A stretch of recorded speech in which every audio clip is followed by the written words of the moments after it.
Smoking and alcohol consumption is injurious to health. It causes cancer. ধূমপান এবং মদ্যপান স্বাস্থ্যের পক্ষে ক্ষতিকর। ইহা কর্কট রোগের কারণ।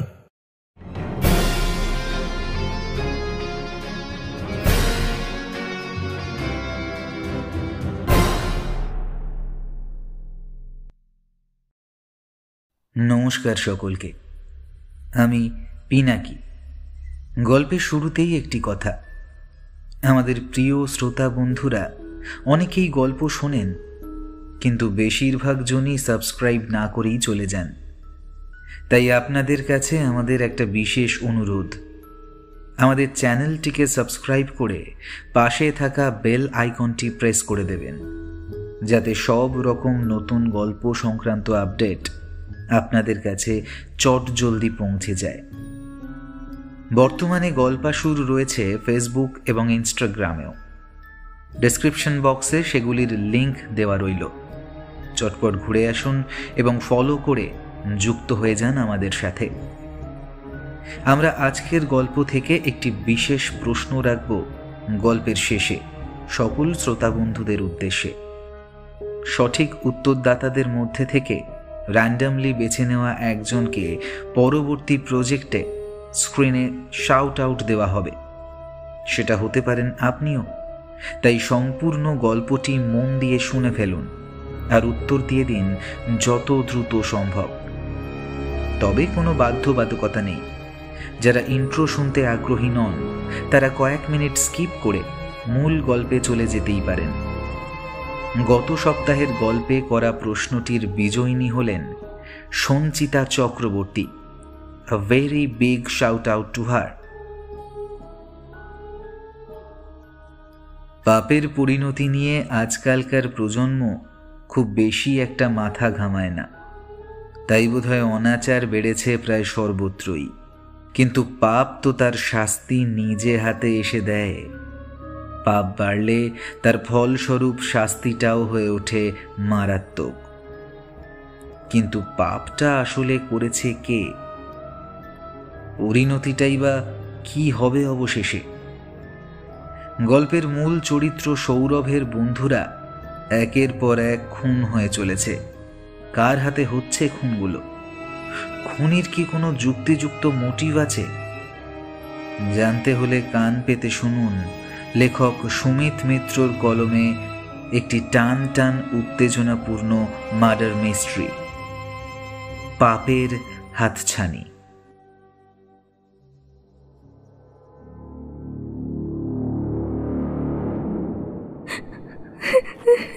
আমার ছেড়ে দিন, ছেড়ে দিন। আমার সহ্য হচ্ছে না, আমার আর সহ্য হচ্ছে। প্রচন্ড ব্যথা লাগছে, ছাড়ুন আমায়। বাঁচতে দিন, দয়া করে বাঁচতে দিন আমায়। ছেড়ে দিন, ছেড়ে দিন, দাঁড়াতে দিন আমায়। করুণ স্বরে আধো ভাঙা গলাতে কাঁদতে কাঁদতে ভয়ার্ত চিৎকারের সাথে কথাগুলো বলতে লাগলো নগ্ন অবস্থায় থাকা মেয়েটা। এরপর আর কিছু বলতে পারেনি সে। অত্যাচারের তীব্র যন্ত্রণার ফলে এইটুকু বলেই আবার কিছুক্ষণ আগের মতন জ্ঞান হারালো সে। ঘুমটা ভাঙতেই চোখ মেলে তাকালো সৌরভ। ঘেমো অবস্থাতেই দ্রুত বিছানাতে উঠে বসল সে। বড়লোক বাবার একমাত্র সন্তান এই সৌরভ। যখন যা মনে হয় তখন সেটাই প্রয়োজন হয়ে ওঠে ওর। হোক সেটা অনেক অনেক টাকা অথবা কোনো নারী শরীর। একটু আগে ঘুমের ঘোরে দেখা ওই স্বপ্নটার কোনো কুল খুঁজে পাচ্ছিল না সে। তবে এই নিয়ে বেশি ভেবে কোনো লাভ হবে না ওর। এখন ঘুমানোর প্রয়োজন বলেই মনে হচ্ছে সৌরভের। আর ওইসব নিয়ে বেশি কিছু না ভেবে তৎক্ষণাৎ বিছানায় আবার গা ডুবিয়ে মুখ গুঁজল সে ঘুমের মধ্যে। সকাল 10টার সময় ঘুম ভাঙল সৌরভের। তাও আবার কোনো ভাইব্রেশনের কারণে পুরো বিছানাটাই কাঁপছিল বলে ঘুমটা ভেঙেছে। যার ফলে জাগতে হয়েছে ছেলেটাকে। ফোন হাতে নিয়ে স্ক্রিনের দিকে তাকাতেই রাগে চোখ মুখ ফুলে উঠল ওর। তৎক্ষণাৎ ফোনটা রিসিভ না করে কেটে দিয়ে শুয়ে পড়ল। পুনরায় ফোন বেজে ওঠার ফলে ঘুমে ব্যাঘাত ঘটল ফের। স্ক্রিনের দিকে পুনরায় তাকাতেই প্রচণ্ড বিরক্তির ভাব ফুটে উঠেছে ওর চেহারায়। এবার বেশ অনেকখানি বিরক্ত বোধের সাথে ফোন রিসিভ করে কানে তুলল সে।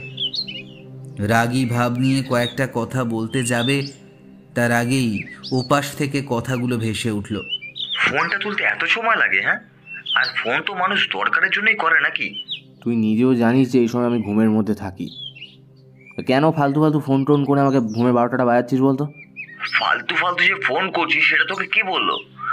এমন একটা খবর দেবো না, তোর ঘুমটা বাপ বাপ বলে পালাবে। কি এমন খবর বলবি রে সারা তুই? হ্যাঁ, তোর মতো ক্যানানে আবার কবে থেকে এত কঠিন করে কথা বলতে শিখলো ভাই?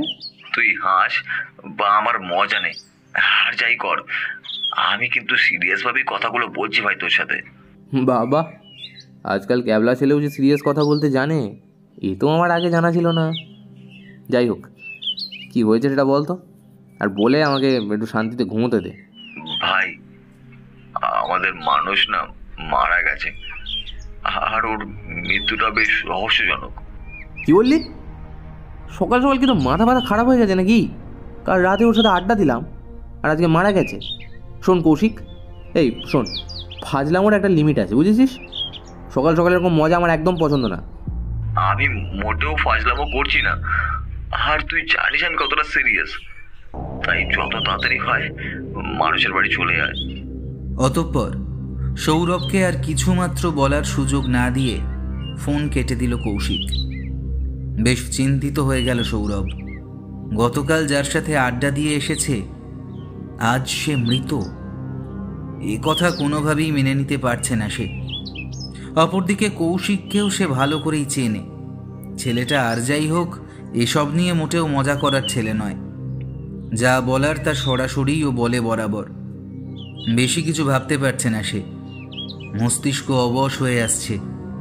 তৎক্ষণাৎ খাট থেকে কোনো মতে নেমে ফ্রেশ হয়ে জামা কাপড় পাল্টে দৌড় লাগালো মানসের বাড়ির দিকে। পেছন থেকে তার মা বেশ কয়েকবার ডাক দিয়েছে তাকে থামাবার জন্য, কিন্তু সেদিকে তার হুঁশ নেই। সে দৌড়ে চলেছে তো চলেছেই। অবশ্য সে নিজে নয়, তার গাড়ি দৌড়ে চলেছে।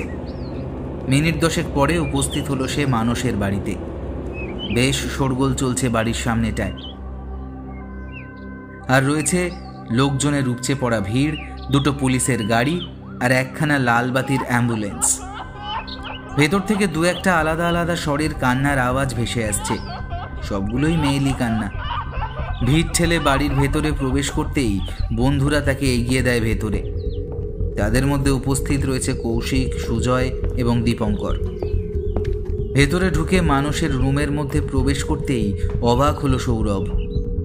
রুমের অবস্থা বেগতিক। যে কেউ এক ঝলক দেখলেই বলবে রুমে বড় সড়ো আকারের একটা কোনো ঝড় বয়ে গেছে। পুলিশ জায়গাটা ঘিরে ফিতে টাঙিয়ে দিয়েছে, কিন্তু তাদের দেখে পুলিশ আর থামল না। রুমের ভেতরে প্রবেশ করে সৌরভের চোখ যেন উপড়ে গেছে। মেঝেতে নগ্ন অবস্থায় রক্তাক্ত হয়ে পড়ে আছে মানুষের ডেড বডিটা। রক্তের ধারাতে মেঝের পাথর ভেসে গেছে। ছেলেটার চোখ দুটো মেলে রাখা অবস্থায় রয়েছে। সে চোখে রয়েছে যেন নামহীন ভয়। কিন্তু নিজের রুমে ও কিসের ভয় পেয়েছিল এভাবে? এটাই কোনোভাবে সৌরভের মাথায় ঢুকছে না।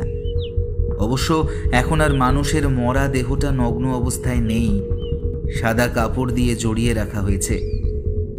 ধীর পায়ে এগিয়ে হেঁটে হেঁটে দেখতে লাগলো সে সম্পূর্ণ রুমটাকে। পুলিশের লোকগুলো তার সাথে সাথেই হাঁটছে। মেঝেতে ছোট ছোট ছোপ ছোপ রক্তের দাগ। মানুষের মৃতদেহের ছবি তুলছে 2জন পুলিশ কনস্টেবল। এছাড়াও রুমে থাকা সকল জিনিসপত্রের ছবি তুলে নিচ্ছে চটপটে হাতে।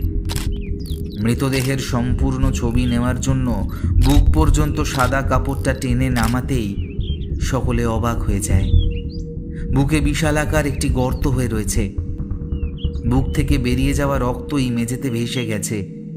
এছাড়াও নাক মুখ থেকে গড়িয়েছে অনেকখানি রক্ত। বুকের উপরে থাকা গর্তটা লম্বায় প্রায় 6 থেকে 7 ইঞ্চি এবং চওড়ায় প্রায় 5 থেকে 6 ইঞ্চি। আচমকাই রুমের ভেতর প্রবেশ করল লোকাল থানার ওসি পদে বেশ কয়েকদিন আগে জয়েন করা শুভম সরকার। তাকে দেখা মাত্রই উপস্থিত সকল পুলিশ কনস্টেবল স্যালিউট জানালো। শুভম ভেতরে প্রবেশ করে চারিদিকে একবার চোখ বুলিয়ে নিলেন। কিছুক্ষণ দেখে নিয়ে সেখান থেকে প্রস্থান করলেন তিনি। তবে তার আগে সকলকে ভালোভাবে সবকিছু নোট করবার জন্য বলে দিয়ে গেলেন।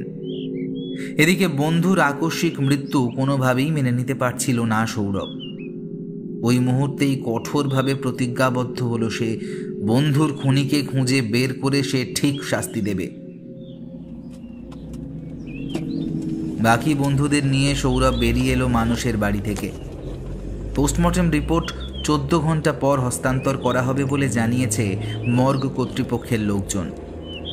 এ কথা শুনে বাকি বন্ধুদের মর্গে রেখে গাড়ি নিয়ে তৎক্ষণাৎ বেরিয়ে পড়ল সৌরভ।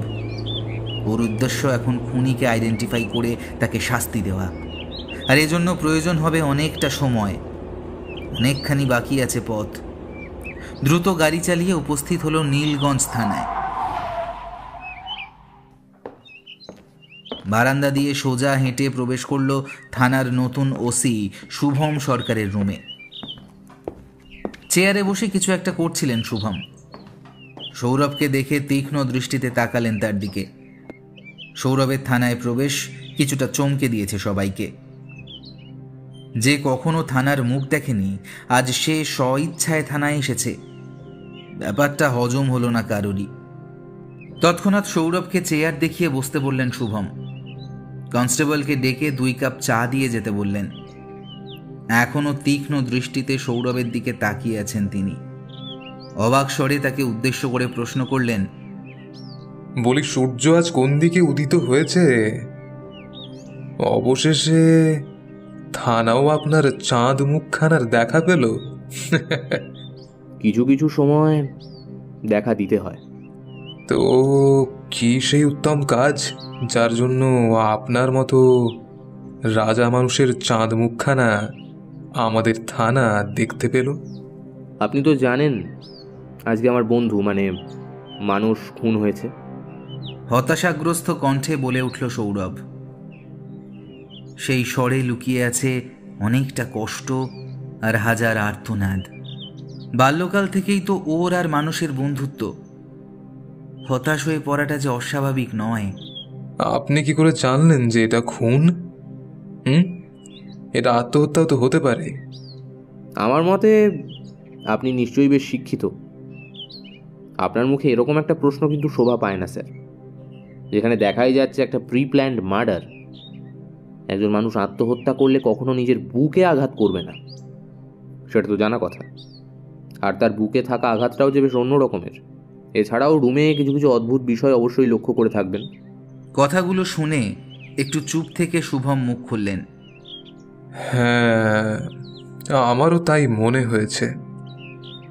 তো বলুন, আপনাকে কিভাবে সাহায্য করতে পারি? আমি আপনাকে এই কেসটায় সাহায্য করতে চাই, নিজে থেকেই চাই। আমি চাই আপনার সাথে থেকে খুনিকে ধরব এবং আমার নিজের হাতে বন্ধুর হত্যার প্রতিশোধ নেব। আচ্ছা, বেশ ভালো তো। ধন্যবাদ স্যার। তবে আজকের জন্য তাহলে আসি আমি। হ্যাঁ, অবশ্যই। তবে রাতের দিকে পোস্টমর্টম রিপোর্টটা আমাদের হাতে আসতে পারে। আপনি চাইলে আমাদের সঙ্গে সামিল হতেই পারেন। করমর্দন করার জন্য হাত এগিয়ে দিয়ে কথাটি বলল শুভম। তবে তো অবশ্যই আসবো। রিপোর্ট হাতে পেলে যথাসময় আমাকে একটাবার ফোন করে নেবেন। চেয়ার ছেড়ে উঠে দাঁড়াতে দাঁড়াতে বলল সৌরভ। এরপর রুক্ষ হাসি বিনিময় করল দুজন। অতঃপর থানা থেকে দ্রুত পায়ে বেরিয়েও গেল। কিছুক্ষণ পর হাতে থাকা ঘড়ির দিকে তাকাতেই চমকে উঠল সৌরভ। 3:20 বাজে। এতটা সময় অতিবাহিত হয়ে গেল কিভাবে? কোনো আন্দাজ পাচ্ছে না ও। তবে এখন তার দ্রুত বাড়িতে পৌঁছানো প্রয়োজন। সকাল থেকে স্নান খাওয়া হয়নি। এতক্ষণ খিদের চিন্তা স্মরণে না থাকলেও এখন বেশ খিদে পাচ্ছে। গাড়িতে চড়ে তৎক্ষণাৎ সাঁই করে ছুটে চলল সামনের দিকে। উদ্দেশ্য এখন নিজের বাড়িতে পৌঁছনো। কয়েক মিনিট গাড়ি চলতেই বাড়ির সামনে গাড়ি এসে হাজির। গ্যারেজে গাড়িটা রেখে দিয়ে তৎক্ষণাৎ বাড়ির ভেতরে প্রবেশ করল সে। হাত মুখ ধুয়েই খাবার টেবিলে বসে গেল। ওর মা দ্রুত খাবার পরিবেশন করে খেতে দিল। সৌরভ খাবার মুখে তুলতেই তার দিকে প্রশ্ন ছুঁড়ে দিলেন ওর মা। শুনলাম মানুষ নাকি মারা গেছে? মারা গেছে নয়, মেরে ফেলা হয়েছে। খাবার খেতে খেতে মায়ের করা প্রশ্নটার জবাব দিল সৌরভ। আর কোনো প্রশ্ন করলেন না উনি। এমনিতেই সৌরভের মন আর মস্তিষ্ক কোনোটাই এখন ঠিক নেই। তার উপর প্রশ্ন করে ওর আরও মন খারাপ করে দিতে চাইছেন না তিনি।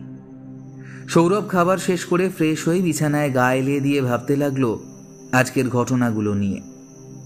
কখন যে চোখ লেগে এসেছে তার খেয়ালই নেই। অবশ্য এখনও ঘুম ভাঙত না। ফোনের শব্দে হঠাৎ চোখে নেমে আসা ঘুমটায় ব্যাঘাত ঘটল। ফোন হাতে তুলতেই স্ক্রিনের দিকে তীক্ষ্ণ দৃষ্টিতে তাকালো সৌরভ। ফোনটা এসেছে আননোন নাম্বার থেকে। সচরাচর তার ফোনে কোনো আননোন নাম্বার থেকে মোটেও ফোন আসে না। বেশি না ভেবে ফোন রিসিভ করে কানে তুলল সে। তৎক্ষণাৎ ওপাশ থেকে বলে উঠল, নীলগঞ্জ থানার ওসি শুভম সরকার কথা বলছি। আমার হাতে পোস্টমর্টম রিপোর্ট এসে গেছে, আপনি চাইলে এসে দেখে যেতে পারেন। এছাড়াও বেশ চমকে দেওয়ার মতো ঘটনা আপনার জন্য অপেক্ষা করে আছে। আপনি অপেক্ষা করুন, আমি এক্ষুনি বাড়ি থেকে বেরোচ্ছি। আপনি কোনো তাড়াহুড়ো করবেন না, ধীরে সুস্থে আসুন, অপেক্ষায় রইলাম। ফোন কেটে দিয়ে স্ক্রিনের দিকে তাকালো সৌরভ। 8:15। দ্রুত ফ্রেশ হয়ে গাড়ি নিয়ে বেরিয়ে পড়ল সে। উদ্দেশ্য নীলগঞ্জ থানা। কয়েক মিনিটের মধ্যেই থানাতে এসে উপস্থিত হলো সে। কিছু কনস্টেবল অবাক চোখে তাকিয়ে আছে ওর মুখের দিকে। সৌরভের উপস্থিতি যেন কোনোভাবেই বিশ্বাস করতে পারছে না তারা। সেসবের দিকে তোয়াক্কা না করে সোজা ওসি শুভমের রুমের দিকে পা বাড়ালো ও।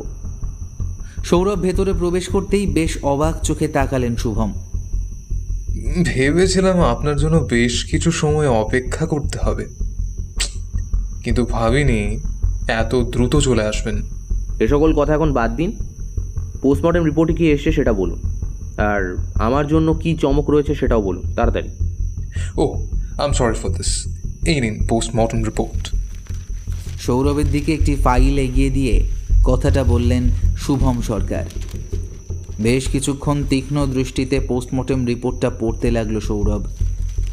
কিছুক্ষণ পর ওসিকে উদ্দেশ্য করে বলে উঠল, আমি তো কিছুই বুঝতে পারছি না, এটা কেমন মৃত্যু? মিস্টার, মানুষের খুন হয়েছে। একটু লক্ষ্য করলেই দেখা যায় তার বুকে একটি গর্ত ছিল, যার ব্যাস লম্বায় প্রায় 7 ইঞ্চি, চওড়া প্রায় 6 ইঞ্চি। এছাড়া বুকের ভেতরে হৃৎপিণ্ডটাও গলে আছে। তাছাড়া পেটের ভেতরে থাকা নাড়ি ভুঁড়ি, কিডনি এসবও গলে গিয়েছে, এবং এইসব জায়গাগুলোতে নখের আঁচড় জাতীয় দাগও পাওয়া গেছে। কিন্তু দুঃখের বিষয় হলো সেখানে কোনো ব্যক্তির ডিএনএ সিম্বল পাওয়া যায়নি।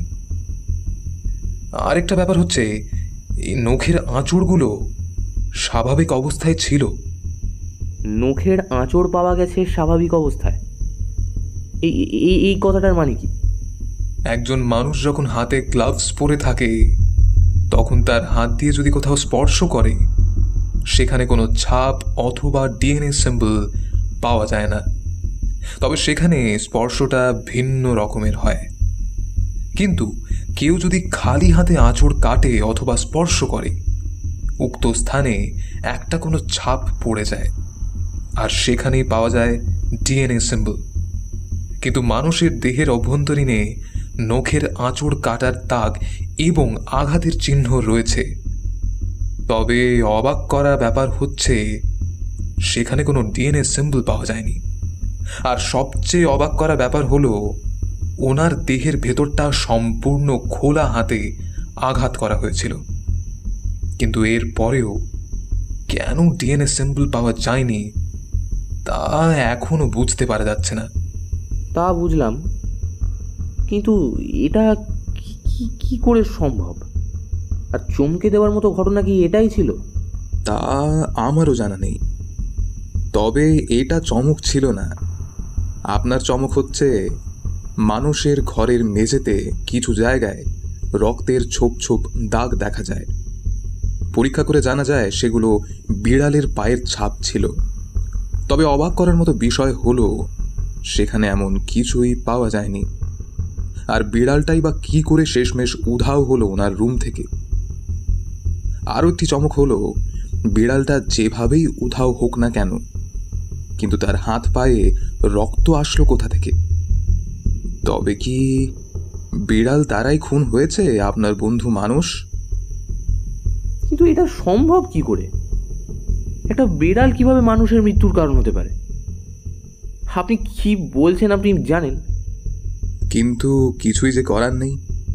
মানুষের বুকের ভেতরে যে গর্তের সৃষ্টি হয়েছিল তার অভ্যন্তরীণ পাওয়া নখের আঁচড়গুলো অনেকটাই বিড়ালের মতো।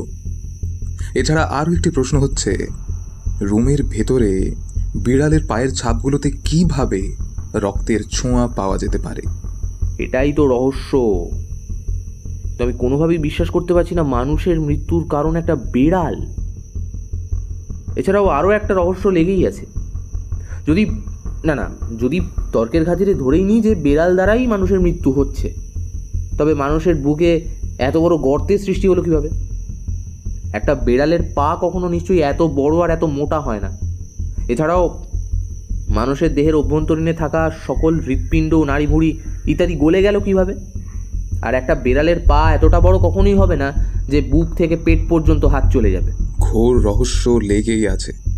টাইম ট্রাভেল মেশিন থাকলে অতীতে গিয়ে না হয় দেখা যেত আসলে কি ঘটেছে, কিন্তু তার হবার নয়। আমার মাথায় কোনোভাবেই ঢুকছে না এই বিড়ালের রহস্য। আচ্ছা, দেখা যাক। অন্ধকারে ঢিল ছুঁড়লেও অনেক সময় উদ্দেশ্য হাসিল করা যায়। আবার অন্ধকারে ঢিল ছুটলে কারো মাথায় গিয়ে ঢিলটা পড়লে হাসপাতালে যেতে হবে নিঘাত। তাই দেখে শুনেই ঢিল মারতে হবে, তবে সঠিক সময়ের অপেক্ষা। এরপর আর কিছু বলল না সৌরভ। তার যে আর বলার কিছুই নেই। কি হচ্ছে এসব, এর কোনো উত্তর তার জানা নেই। আর বিড়ালের রহস্যটা তার মাথার উপর দিয়ে গেছে। মানুষের মৃত্যু বিড়ালের হাতে। সবাই যদি এটা শোনে তবে হাসি ঠাট্টা করে উড়িয়ে দেবে। এছাড়া তাদের হাতেও পোক্ত কোনো প্রমাণ নেই যার দ্বারা এটি প্রমাণিত করা যায়। তাই এই মুহূর্তে চুপ থাকাটাই শ্রেয়। বেশ খানিকক্ষণ বাদে পুনরায় বললেন শুভম, আপনি আপাতত বাড়ি যান, পরবর্তীতে এটি নিয়ে ইনভেস্টিগেট করা হবে। প্রথম দিনে যদি এতটা মাথা ঘামানো হয়, পরবর্তীতে আর কিছুই হবে না। তাই মাথা ঠান্ডা রাখা প্রয়োজন। কিছু না বলেই চেয়ার ছেড়ে উঠে দাঁড়ালো সৌরভ। অতঃপর ওসি শুভমের রুম ত্যাগ করে বাইরে পার্ক করে রাখা গাড়িতে উঠে পড়ল। গাড়ির স্পিড ঘন্টায় 50 কিলোমিটার গতিবেগে পথ চলতে লাগলো।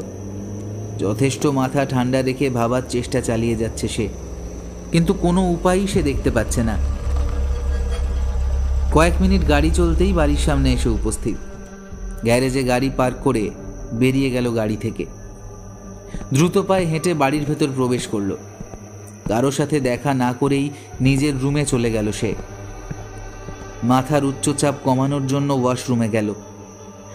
বেশ কিছুটা সময় নিয়ে স্নান করে দেহ এবং মস্তিষ্ক ঠান্ডা রাখার চেষ্টা করল। অতঃপর বিছানায় গা এলিয়ে পায়ের উপর পা তুলে ভাবতে লাগলো রহস্যের জট। সকাল 7:40 বাজতেই আচমকা সৌরভের ফোন কাঁপতে লাগলো। ফোন ভাইব্রেট মোডে থাকার ফলে সম্পূর্ণ বিছানা কেঁপে উঠেছে। এরকম সময় যদি কেউ তার রুমে উপস্থিত থাকতো তবে সে বলতে বাধ্য হতো এই মুহূর্তে রুমের ভেতর ভূমিকম্প চলছে। বেশ বিরক্তি ভরা মুখে চোখ ডলতে ডলতে ফোন খুঁজতে লাগলো। বেশ কিছু সময় বাদে হাতড়ে ফোনের নাগাল পেল সে। ফোন রিসিভ করে কানে তুলে বিরক্তি ভরা কণ্ঠে বলতে লাগলো, এই সময় কেন ফোন করলি ভাই? তুই জানিস না এই সময় আমি ঘুমিয়ে থাকি। কেন ফোন করছিস? ঘুম আর বিরক্তি দূরে রাখ, এই মুহূর্তে যা বলতে যাচ্ছি তা শুনে তুই ঠিক থাকতে পারবি কিনা তা নিয়ে আমি বেশ চিন্তিত। শব্দগুলো উপাস থেকে ভেসে এলো। সুজয়, কেমন হয়েছে বলতো? সকাল সকাল এমনিতেই ঘুমোচ্ছিলাম, তারপর এমনিতেই মন মেজাজ ভালো না, ফোন করে কেন বিরক্ত করছিস? বিরক্ত করতে ফোন করিনি, কৌশিক মারা গেছে আর ওর মৃত্যুটাও ঠিক মানুষের মতো। অবশ্য দুটোই কার্বন কপি বলতে পারিস। হোয়াট? কি জাদা বকছিস তুই? যা মনে আসছে তাই বকছিস নাকি? সকাল সকাল এরকম মজা আমি নিতে পারি না ভাই। আমি কোনো মজা করছি না। সকালে কৌশিকের বাড়ি থেকে ফোন এসেছে আমার কাছে। বাড়ির লোক জানায় কৌশিক তার রুমে ঠিক মানুষের মতো মেঝেতে পড়ে আছে, আর মেঝেতে রক্তের ছড়াছড়ি। আমি কৌশিকের বাড়ি যাচ্ছি, তুই যত তাড়াতাড়ি পারিস চলে আয়। এই বলে তৎক্ষণাৎ ফোন কেটে দিল সুজয়। মহা চিন্তায় পড়ে গেল সৌরভ। কি হচ্ছে তার সাথে কোনোভাবেই ভেবে পাচ্ছে না সে। এরকমটা তো মোটেও হওয়ার কথা ছিল না। একে একে দুই বন্ধুর রহস্যজনকভাবে মৃত্যু ঘটেছে। কৌশিকের মৃত্যু সৌরভ প্রথমে মেনে না নিলেও এক পর্যায়ে সে মেনে নিতে বাধ্য হয়েছে। মানসের মৃত্যুতেই বুঝে গেছে সে কিছু একটা হতে চলেছে, কিন্তু সেই কিছু একটা যে এরকমভাবে আঘাত হানবে সেদিকে মোটেও খেয়াল ছিল না তার। তৎক্ষণাৎ বিছানা ছেড়ে ওয়াশরুমে চলে গেল। ফ্রেশ হয়ে বাড়ি থেকে বেরিয়ে গ্যারেজে এসে উপস্থিত হলো। চারিদিক না দেখেই গাড়িতে উঠে বসে পড়ল। গাড়ির গতিবেগ ঘন্টায় 100 কিলোমিটার। সাঁই সাঁই করে মধ্য রাস্তা দিয়ে গাড়ি ছুটে চলেছে। ভোরবেলায় ততটা ব্যস্ত নয় এই প্রাণের কলকাতা শহর, তবুও লোকের সমাগম বেশ ভালোই বলা যায়। কয়েক মিনিট অতিবাহিত হতেই কৌশিকের বাড়িতে এসে উপস্থিত হলো সৌরভ। দুটো পুলিশের গাড়ি এবং একটি অ্যাম্বুলেন্স বাড়ির সামনে দাঁড় করানো অবস্থায় আছে। ভেতর থেকে আগের দিনের মতোই চাপা কান্নার আওয়াজ ভেসে আসছে। দ্রুত পায়ে বাড়ির ভেতর প্রবেশ করল সে। ড্রয়িং রুমে প্রবেশ করতেই নজর আটকে যায়। কৌশিকের মা কেঁদে কেঁদে দিশেহারা হচ্ছেন। ছেলের মৃত্যুতে প্রতিটা মায়ের কান্না পাওয়াই খুব স্বাভাবিক, আর তা যদি অকস্মাৎ মৃত্যু হয় তবে সেটা হয় বড় শোকের। সেদিকে খেয়াল না দিয়ে তৎক্ষণাৎ কৌশিকের রুমে চলে গেল সৌরভ।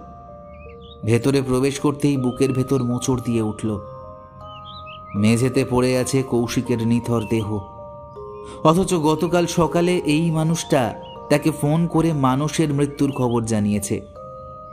সারাদিন তার সাথেই ছিল, আর একটা রাতের ব্যবধানে কৌশিক নামক মানুষটার মৃতদেহ মেঝেতে পড়ে আছে আগের দিনের মতো। মেঝের বেশ অনেকটা জায়গা জুড়ে রক্ত ভর্তি। চারিদিকে তাকিয়ে বেশ অবাক হলো সৌরভ।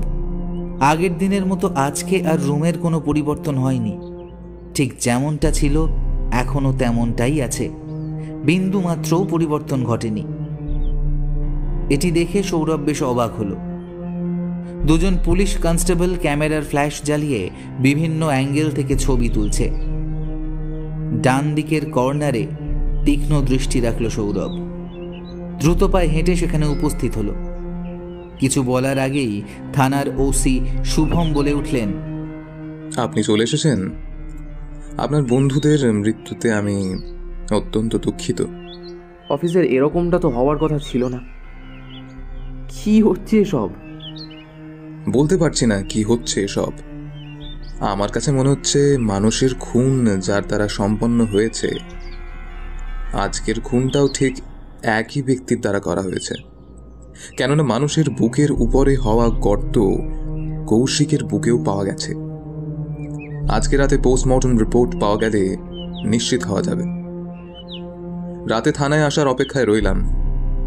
এই বলে তৎক্ষণাৎ সেখান থেকে প্রস্থান করলেন ওসি শুভম। সৌরভ কেবল নিরাশায় ভরা দৃষ্টিতে তাকিয়ে রইল তার যাওয়ার দিকে। গাড়ি ছুটিয়ে তৎক্ষণাৎ বাড়িতে এলো সে। কিছুই ভালো লাগছে না তার, সবকিছুই এখন তার বিষাদময় মনে হচ্ছে। দুদিনে দুজন বন্ধু হারিয়েছে সে, যাদের সাথে সম্পর্ক তার সেই বাল্যকাল থেকে।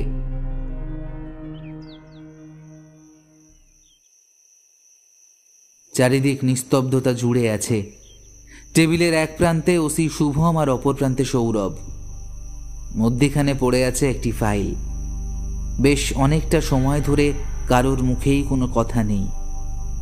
নিস্তব্ধতায় ব্যাঘাত ঘটিয়ে বলে উঠল সৌরভ, আপনি বলতে চাইছেন আজকের খুনটাও মানুষের খুনের মতো? কৌশিকের মৃত্যুর কারণও সেই বেড়াল? আজকেও মেঝেতে বেড়ালের পায়ের রক্তের ছাপ পাওয়া গেছে? কিছু কিছু সময়ে নিজের মতামতটা উপযুক্ত হয় না। আমার মনে হচ্ছে এখানে আরও একটি রহস্য আছে। আচ্ছা, আপনাদের সাথে কারো কোনো রকম শত্রুতা আছে? তীক্ষ্ণ দৃষ্টি দিয়ে সৌরভের দিকে তাকিয়ে প্রশ্ন করলেন ওসি শুভম। আমাদের সাথে কারো কোথাও কোনো রকম কোনো শত্রুতা নেই। জানি না কি ঘটছে সব। আজকে তবে আসুন, আমিও বাড়িতে যাব। গত কয়েকদিন কাজের চাপে মাথায় অতিরিক্ত ব্যথা অনুভব হচ্ছে, যা ভোগান্তিতে ফেলবে কয়েকদিন। মাথায় হাত দিয়ে কথাটা বললেন শুভম। সেখানে অপেক্ষা না করে বাড়িতে চলে গেল সৌরভ। সোজা নিজের রুমে চলে গেল। অতঃপর ওয়াশরুম থেকে ফ্রেশ হয়ে এসে বিছানায় গা এলিয়ে দিল। আচমকাই সম্পূর্ণ বিছানাটা কেঁপে উঠল। ঘুমের ব্যাঘাত ঘটার ফলে জেগে গেল সৌরভ। বিরক্তি এখন চরম সীমায়। গভীর রাতে ঘুমন্ত অবস্থায় যদি কেউ ফোন করে বিরক্ত করে, তবে বিরক্তি চরম সীমা অতিক্রম করবে, এটাই স্বাভাবিক। তবুও হাতড়ে হাতড়ে ফোনটা হাতে নিল। স্ক্রিনে না তাকিয়ে রিসিভ করে কানে তুলে নিল ও। তৎক্ষণাৎ ওপাশ থেকে ক্রন্দন এবং ভয় ভীতির কণ্ঠে ভেসে এলো, সৌরভ, সৌরভ আমাকে বাঁচা, কালো বিড়ালটা আমাকে মেরে ফেলবে।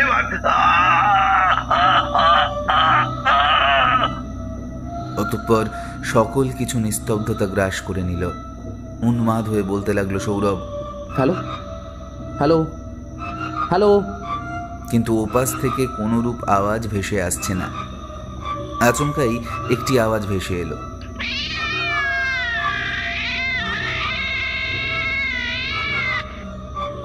এরকম একটি ঘটনায় হঠাৎ যেন নির্বোধ হয়ে গেল সৌরভ। কি করবে সে? এই মুহূর্তে কি করা উচিত তা ভেবে পাচ্ছে না। ফোনটা এসেছিল সুজয়ের নাম্বার থেকে। ছেলেটা এমনিতেই একটু ভীতু, তবে তাদের সাথে থাকলে কেন যেন মনে হয় বেশ সাহসী। কালো বিড়াল তাকে মেরে ফেলবে, এই কথা শুনে রহস্যের জটলা পুনরায় পাকিয়ে গেল যেন। একটি কালো বিড়াল কি করে একজন মানুষকে মেরে ফেলতে পারে? বিছানায় গা এলিয়ে মাথা যথাসম্ভব ঠান্ডা রেখে ভাবতে লাগলো সৌরভ। ভাবতে লাগলো এই পর্যন্ত কি কি বিষয় তার নজরে আসছে। এমন কোনো রহস্য আছে যেটি তার মাথায় ধরা দিচ্ছে না। কি সেই রহস্য? অনেক ভাবনা চিন্তা করেও খুঁজে পাওয়া যাচ্ছে না। চোখ দুটি বন্ধ করে গত দুদিন যাবৎ ঘটে যাওয়া সকল ঘটনা স্মৃতিচারণ করতে লাগলো সে। আচমকাই ওসি শুভমের একটি কথা মাথায় ধরা দিতে শুরু করলো। যেদিন মানুষের মৃত্যু হয়, পোস্টমর্টম রিপোর্ট দেখার পরে ওসি শুভম বলেছিলেন, মানুষের ঘরের মেঝেতে রক্তের দাগ দেখা যায়। পরীক্ষা করে জানা যায় সেগুলো বিড়ালের পায়ের ছাপ ছিল। তবে অবাক বিষয় হলো সেখানে এমন কিছুই পাওয়া যায়নি যাতে বিড়ালের অস্তিত্ব প্রমাণ হয়। গতকাল সকালে পাওয়া কৌশিকের পোস্টমর্টম রিপোর্ট দেখে ওসি শুভম বলেছিলেন, কিছু কিছু সময় নিজের মতামতটা উপযুক্ত হয় না। আমার মনে হচ্ছে এখানে আরও একটি রহস্য আছে। আচ্ছা, আপনাদের সাথে কারো কোনো রকম শত্রুতা আছে? তৎক্ষণাৎ টেবিল থেকে একটি খাতা হাতে নিয়ে লিখতে বসে গেল সৌরভ। অবশ্য এটি গোয়েন্দা গল্পের বই থেকে রপ্ত করা। কোনো এক গোয়েন্দা গল্পে পড়েছিল সে। সকল রহস্য খাতায় নোট করে অতঃপর মেলানোর চেষ্টা করলে খুব শীঘ্রই তা মিলে যায়। উক্ত পন্থাটাই অবলম্বন করল সৌরভ। হাতে একটি খাতা এবং একটি পেন নিয়ে বসে গেল। অতঃপর এক এক করে ঘটে যাওয়া ঘটনা প্রবাহগুলো নোট করতে আরম্ভ করল। 1. মানুষ এবং কৌশিকের দেহের অভ্যন্তরীণে বিড়ালের আঁচড়ের মতো দাগ পাওয়া যায়। 2, দুজনের বাড়িতেই মেঝেতে বিড়ালের পায়ের রক্তের ছাপ পাওয়া যায়। 3, দুজনের রুম প্রায় আবদ্ধ বলা যায়, তবে বিড়ালটা পালালো কোথায়? 4, কারোর সাথেই শত্রুতা নেই, তবে এরকম বিড়াল সেজে হামলা করছে কে? 5, এই বিড়ালের রহস্যটা কি? 6, একটু আগেই সুজয় জানালো একটা কালো বিড়াল তাকে মেরে ফেলবে। তৎক্ষণাৎ চিৎকার ভেসে আসে, কিছুক্ষণ পরেই বিড়ালের ম্যাও শব্দ ভেসে আসে। 6 নম্বর রহস্য নোট করতে করতে হঠাৎ একটা প্রশ্ন জেগে উঠল সৌরভের। মানুষ এবং কৌশিকের দেহে বিড়ালের আঁচড়ের দাগ পাওয়া গেছে। এছাড়াও রুমের ভেতরে বিড়ালের পায়ের ছাপে রক্তের দাগ পাওয়া গেছে। একদিক থেকে বলা যায় দুজনের খুনি বিড়াল, আবার ঠিক এমনটাই জানালো সুজয়, তাকে কোনো কালো বিড়াল মারতে চায়। তবে কি ওদের দুজনের মতো সুজয়কেও মেরে ফেলবে? নিজেকে নিজেই প্রশ্ন করে সৌরভ। বেশি কিছু না ভেবে তৎক্ষণাৎ বিছানা ছেড়ে ওয়াশরুমে চলে যায় ও। হাত মুখ ধুয়ে তোয়ালে দিয়ে মুছে তাড়াতাড়ি রুম থেকে বেরিয়ে গেল সে। বাড়ির মূল দরজা খুলে বাড়ি থেকে বেরিয়ে গ্যারেজে উপস্থিত হলো। গাড়িতে বসেই সিট বেল্ট লাগিয়ে গাড়ি ছোটাতে শুরু করলো সুজয়ের বাড়ির দিকে। রাত প্রায় 3টে ছুঁই ছুঁই। চারিদিকে নিস্তব্ধতার রাজত্ব বিরাজমান। রাস্তায় গাড়ি ঘোড়ার চলাচল নেই বললেই চলে। ব্যস্ত নগরী যেন ঘুমিয়ে গেছে। গাড়ির গতিবেগ ঘন্টায় 110 কিলোমিটার পার করে ঝড়ের বেগে ছুটে চলেছে সামনের দিকে। 10 মিনিট গাড়ি চালাতেই সুজয়দের বাড়ির সামনে এসে উপস্থিত হলো সৌরভ। গাড়ি থেকে নেমে তৎক্ষণাৎ ওদের বাড়ির মূল দরজায় দাঁড়িয়ে নক করতে যাবে, ঠিক তার আগে মাথায় ভিন্ন আরেকটি প্রশ্ন টনক নড়ে উঠল। এই সময় একজনের বাড়ির দরজায় নক করাটা কেমন মন্দ দেখায় না? তবুও সেসব দিকে নজর না দিয়ে কলিং বেল বাজালো। বেশ অনেকটা সময় চলে গেল, কিন্তু দরজা খোলার কোনো নামগন্ধ নেই। এক প্রকার বিরক্ত হয়ে একের পর এক কলিং বেল বাজিয়েই চলল সে। বেশ কিছুক্ষণ পর চোখ ডলতে ডলতে দরজা খুললেন সুজয়ের বাবা। এই সময় তার বাড়ির দরজায় সৌরভকে দেখে বেশ অবাক হন তিনি, কিন্তু সেদিকে খেয়াল না দিয়ে তৎক্ষণাৎ তার উদ্দেশ্যে প্রশ্ন ছুঁড়ে দিল সৌরভ। আঙ্কেল, সুজয় কোথায়? ও সুস্থ আছে তো? সুজয় তো ওর রুমে ঘুমোচ্ছে, কিন্তু বাবা তুমি এই সময় কিছু হয়েছে কি? সেদিকে ভ্রুক্ষেপ না করে এবং সুজয়ের বাবার প্রশ্নের জবাব না দিয়ে দ্রুত পায়ে দৌড়ে সুজয়ের রুমের কাছে চলে এলো। তার পিছু পিছু সুজয়ের বাবাও এসে উপস্থিত। বিরতিহীনভাবে দরজা ধাক্কিয়ে সুজয়কে ডাকতে লাগলো সৌরভ। এদিকে বেশ রাগান্বিত হয়ে আছেন সুজয়ের বাবা। এক পর্যায়ে বিরক্ত হয়ে দরজা ভাঙার প্রস্তুতি নেয় সৌরভ। তা দেখে সুজয়ের বাবা তৎক্ষণাৎ বলে ওঠেন,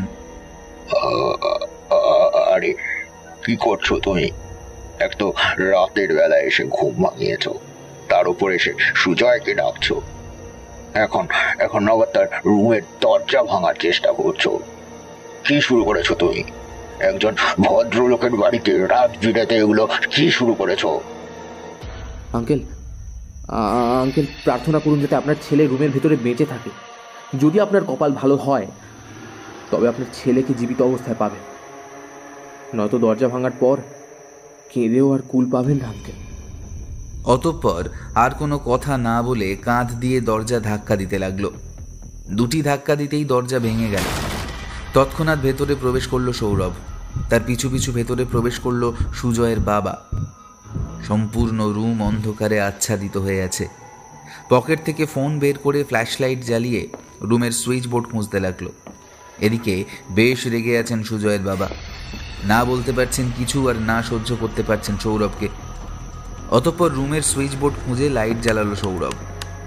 মেঝেতে তাকাতেই চিৎকার করে উঠলেন সুজয়ের বাবা এবং ক্রমশ ঢলে পড়তে লাগলেন তিনি। তৎক্ষণাৎ তাকে জাপটে ধরে নিল সৌরভ। তারপর বিছানায় শুইয়ে দিল তাকে। তাড়াতাড়ি ফোনে ওসি শুভমের নাম্বারটা তুলে ফোন করলো সৌরভ। দুবার রিং হতেই ওপাশ থেকে ঘুম জড়িত কণ্ঠে ভেসে এলো ওসি শুভমের কথাগুলো। এত রাতে আবার কি হলো? একটু ঘুমোতে দেবেন তো নাকি? দুঃখিত অফিসার, আপনার ফোর্স নিয়ে এক্ষুনি রওনা দিতে হবে। আমার আরেক বন্ধু খুন হয়েছে। আমি ঠিকানা মেসেজ করে পাঠিয়ে দিচ্ছি, দ্রুত চলে আসুন সেই ঠিকানায়। আচ্ছা আচ্ছা, আসছি। তৎক্ষণাৎ রুমে উপস্থিত হয় সুজয়ের মা। স্বামীর চিৎকার শুনে ঘুম ভেঙে গেছে তার। চিৎকারের উৎস খুঁজতে খুঁজতে সুজয়ের ঘরের লাইট জ্বালানো দেখে সেদিকে হাঁটতে হাঁটতে চলে এসেছেন তিনি। স্বামীকে বিছানায় ঘুমন্ত অবস্থায় এবং ছেলেকে রক্তাক্ত হয়ে অর্ধনগ্ন অবস্থায় মেঝেতে পড়ে থাকতে দেখে চিৎকার করে উঠলেন তিনি। দৌড়ে সুজয়ের কাছে চলে গেলেন। হাত বাড়িয়ে ছুঁতে যাবেন এমত অবস্থায় বাধা দিল সৌরভ। আন্টি আন্টি আপাতত ওকে ছোবেন না, এটা এখন পুলিশ কেস। এই দয়া করে হাতে ছুঁয়ে কোনো সমস্যার সৃষ্টি করবেন না। সৌরভের এরূপ কথা শুনে বেশ রেগে গেলেন তিনি। রেগে গিয়ে বলতে লাগলেন, তুই একটা খুনি। হ্যাঁ, আমার ছেলের খুনি তুই। আর আমাকে ছুতে না করিস, তোর সাহস তো কম নয়। আবেগ একটু কম করুন, এটা পুলিশ কেস। এখানে নিজেকে জড়িয়ে কোনো লাভ হবে না আপনার। আপনি কার সম্বন্ধে কি বলছেন ধারণা আছে? আপনার ছেলেকে মারতে হলে বাঁচানোর জন্য আপনার বাড়িতে আসার প্রয়োজন ছিল না আমার। ঠিক তখনই রুমে প্রবেশ করলো ওসি শুভম। সাথে রয়েছে আরও কয়েকজন পুলিশ কনস্টেবল। ওসি শুভমকে দেখেই সুজয়ের মা বলতে লাগলেন, স্যার এই ছেলেটা আমার ছেলেকে মেরে ফেলেছে স্যার, একে অ্যারেস্ট করুন। আপনি শান্ত হন, সৌরভ খুনি নয়। সে আপনার ছেলেকে বাঁচাতে এসেছিল। খুনি আরেকজন। তৎক্ষণাৎ বাকি পুলিশ কর্মকর্তাদের উদ্দেশ্য করে বলতে লাগলেন, দুজন পুরো ঘর তল্লাশি নাও। আর ফরেন্সিক বিভাগের থেকে যে দুজন এসেছেন, আপনারও দুজন আপনাদের কাজ শুরু করে দিন। আর রফিক, তুমি ওনার বাবাকে জাগিয়ে তোলার ব্যবস্থা করো। সৌরভের দিকে ঘুরে প্রশ্ন রাখল শুভম, আপনি এখানে কি করে? আর আমাকে ফোন করেই বা জানালেন কি করে? রাত 1:30টার সময় সুজয়ের নাম্বার থেকে আমার ফোনে কল আসে। আমি ফোন রিসিভ করতেই বলতে থাকে সুজয়, সৌরভ আমাকে বাঁচা, কালো বেড়ালটা আমাকে মেরে ফেলবে। আমি বেশ কয়েকবার চেষ্টা করেছি পুনরায় ফোন করার, কিন্তু ফোন তোলেনি। আগের ফোনগুলোর সাথে এটা কিছুটা মিশ্রিত হওয়ায় ভাবতে বেশিক্ষণ সময় লাগলো না। দ্রুত ছুটে এলাম। এরপরেই কাণ্ড শুরু। এবারের জন্য আপনি বেঁচে গেছেন বলা যায়। অন্য কোনো মহিলা হলে আপনার নামে কাউন্টার কেস চালাতো। দেখেছেন তো, আজকাল লোকের ভালো করতে যাওয়াটাও ভুল। এতে করে উল্টে নিজের ওপর দিয়েই বিপদটা ডেকে আনা হয়। তা বটে। আপাতত আমার সঙ্গেই থাকুন, আর নয়তো বাড়িতেও চলে যেতে পারেন আপনি। আচ্ছা, দেখছি কি করা যায়। সুজয়ের মৃতদেহটি অ্যাম্বুলেন্সে তুলে পোস্টমর্টমের জন্য নিয়ে যেতেই বাড়ি থেকে বেরিয়ে এলো ওসি শুভম এবং সৌরভ। আর তাদের সাথে রয়েছে বাকি পুলিশ কনস্টেবলরা। তৎক্ষণাৎ চারিদিক থেকে বেশ কয়েকটি চ্যানেলের লোক ঘিরে ধরল তাদের। বেশ বিরক্ত বোধ করল ওসি শুভম।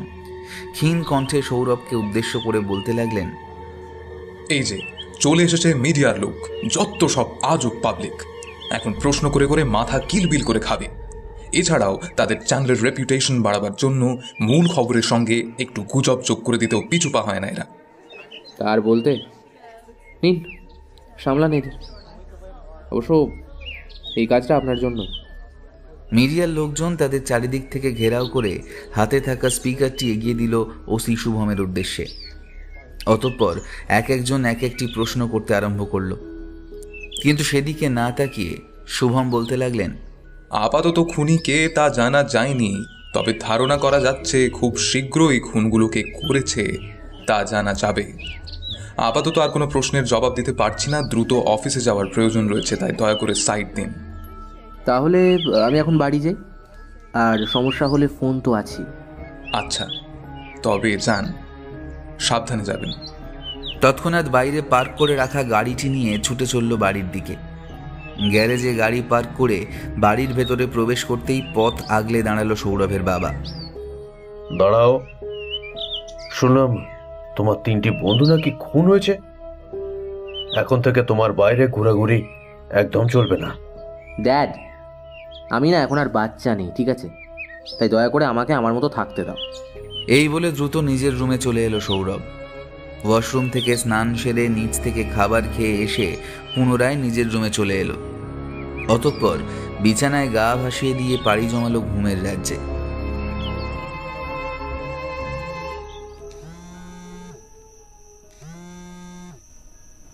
রাত 2টো বাজতে 2 মিনিট বাকি আছে। তৎক্ষণাৎ সমগ্র বিছানা কাঁপিয়ে তুলতে লাগলো একটি ফোন। গত রাতেও ঘুমোতে পারেনি সৌরভ, আজকের ফোনটা তাকে বেশ বিরক্ত করে তুলছে। চিন্তা করলো কল রিসিভ করে ইচ্ছে মতো ধুয়ে দেবে, কিন্তু কল রিসিভ করা মাত্রই ওপাশ থেকে দীপঙ্করের আতঙ্কযুক্ত কান্না বিজড়িত কণ্ঠে ভেসে এলো, সৌরভ প্লিজ আমাকে বাঁচা, কালো বিড়ালটা আর কালো ছায়াটা আমাকে মেরে ফেলবে, প্লিজ প্লিজ তুই আমাকে বাঁচা। তৎক্ষণাৎ আগের দিনের মতো একটি চিৎকারের শব্দ ভেসে এলো দীপঙ্করের। অতঃপর সকল কিছু নিস্তব্ধ, যেন নীরবতা রাজ করছে পরিবেশের উপর। বুঝতে বাকি রইল না দীপঙ্করের সাক্ষাৎ হয়েছে মৃত্যুর সাথে। বেশ অবাক হয়ে যায় সৌরভ, কি হচ্ছে এসব ভাবতে থাকে সে। প্রথম খুন মানুষ, পরবর্তী খুন কৌশিক, তারপরে সুজয়, এখন আবার খুন হয়েছে দীপঙ্কর। বেছে বেছে তার বন্ধুদেরকেই বা টার্গেট করে খুন করা হচ্ছে কেন? আর একটি বিড়াল দ্বারা একটা মানুষ খুন, তা কি করে সম্ভব? আর খুন হলেও তা বুকের ভেতরে হাত প্রবেশ করবে কি করে? প্রশ্নের সম্মুখীন সৌরভ, কিন্তু তার কাছে কেবল একটাই উত্তর জানা আছে, তা হলো কিচ্ছু জানি না। কিন্তু এরকম ভাবে আর কতদিন চলবে? একে একে তার সমস্ত বন্ধুদের মেরে তাকে একা করে দিয়েছে। সে ভাবতেও পারছে না যে তার সকল বন্ধুরা এখন মৃত, কেউ আর এই ভুবনে জীবিত অবস্থায় নেই। সকলের মৃত্যুর কারণ বিড়াল। কিন্তু কি এই বিড়ালের রহস্য? তার কোনো হদিশ মেলেনি এখনো পর্যন্ত। এখন কি দীপঙ্করের বাড়ি তার যাওয়া উচিত? এ নিয়ে ভেবে চলেছে সে। কোনো উপায় না পেয়ে তৎক্ষণাৎ ফোন হাতে তুলে ডায়াল প্যাডে ওসি শুভমের নাম্বার বের করে ফোন করল। দুবার রিং হতেই ওপাশ থেকে ঘুম জড়িত কণ্ঠ বিরক্ত লেগে থাকা স্বরে ভেসে এলো, এত রাতে কেন ফোন করেছেন? আর কে আপনি? আমি সৌরভ স্যার, আজকেও ওইভাবে খুন হয়েছে। ও আপনি? আজকেও খুন হয়েছে? আমার বন্ধু দীপঙ্কর আজকে খুন হয়েছে। এখন কি করা যায়? আপনি কোথায়? বাড়িতে? অপেক্ষা করুন, আমি আসছি এখনই। তৎক্ষণাৎ ফোন কেটে দিল ওসি শুভম। বিছানা ছেড়ে ওয়াশরুমে ফ্রেশ হবার জন্য চলে গেল সৌরভ। হাত মুখ ধুয়ে ফ্রেশ হয়ে রুম থেকে বাইরে যাওয়ার জন্য রওনা দিল। দ্রুত পায়ে হেঁটে নিচতলায় এসে মূল দরজা খুলে বাড়ি থেকে বেরিয়ে গেল। অতঃপর দাঁড়িয়ে রইল বাড়ির গেটের কাছে। কয়েক মিনিট পরেই দেখল একটি পুলিশের গাড়ি এবং একটি প্রাইভেট কার তার দিকে এগিয়ে আসছে। প্রাইভেট কারটি তার কাছে এসে থামতেই তীক্ষ্ণ দৃষ্টিতে তাকালো সে। ভিতরে তাকিয়ে দেখতে পেল হাতের ইশারায় গাড়ির ভেতরে ঢোকার জন্য ডাকছে ওসি শুভম। বেশি দেরি না করে গাড়ির কাছে এগিয়ে গেল সৌরভ। গাড়ির পিছনের দরজা টান দিতে খুলে গেল। তৎক্ষণাৎ ভেতরে প্রবেশ করল সে। দীপঙ্করের বাড়ি কোন দিকে প্রশ্ন করা হলো সৌরভের কাছে। পুলিশ কনস্টেবলদের বাড়ির অবস্থান জানিয়ে চুপ করে বসে রইল সে। তা দেখে বলে উঠলেন ওসি শুভম, আপনি কি আসলেই সব সত্যি বলছেন? আপনার কি মনে হয় আমি মিথ্যে বলছি? ঠিক তা নয়, তবে এতটা শিওর কিভাবে তা নিয়েই প্রশ্ন। দীপঙ্কর আমাকে ফোন করেছিল, যার ফলে আমি এতটা শিওর হয়ে বলছি। দীপঙ্কর কখন ফোন করেছিল আপনাকে? আর ফোন করে কি বলেছিল যার ফলে আপনি এতটা নিশ্চিত হয়ে গেলেন? দীপঙ্কর আমাকে ফোন করেছিল রাত 2টোর দিকে, আর ফোন করে বলেছিল, সৌরভ প্লিজ আমাকে বাঁচা, কালো বিড়ালটা আর কালো ছায়াটা আমাকে মেরে ফেলবে, প্লিজ তুই আমাকে বাঁচা। এর আগে কিন্তু এমনটাই ঘটেছে। কিন্তু কেবল এতটুকু কথাতেই আপনি এতখানি নিশ্চিত? না, দীপঙ্করের চিৎকারের আওয়াজ আমি শুনেছি। এছাড়া সুজয়ের মৃত্যুটাও ঠিক একই রকমভাবে হয়েছিল। তাই আমার কাছে আর কোনো জোরালো প্রমাণের প্রয়োজন পড়ছে না। এছাড়াও সকলের মৃত্যুর ক্ষেত্রে দায়ী হচ্ছে বেড়াল, আর দীপঙ্করকে যেহেতু বেড়াল মারতে এসেছে, সুতরাং সে অবশ্যই মারা গেছে। মানতেই হবে আপনি কিন্তু বেশ বুদ্ধিমান। পুরো রাস্তাতে আর কোনো কথা হয়নি, কেবল গাড়ির শব্দ ব্যতীত সম্পূর্ণ নিস্তব্ধ ছিল।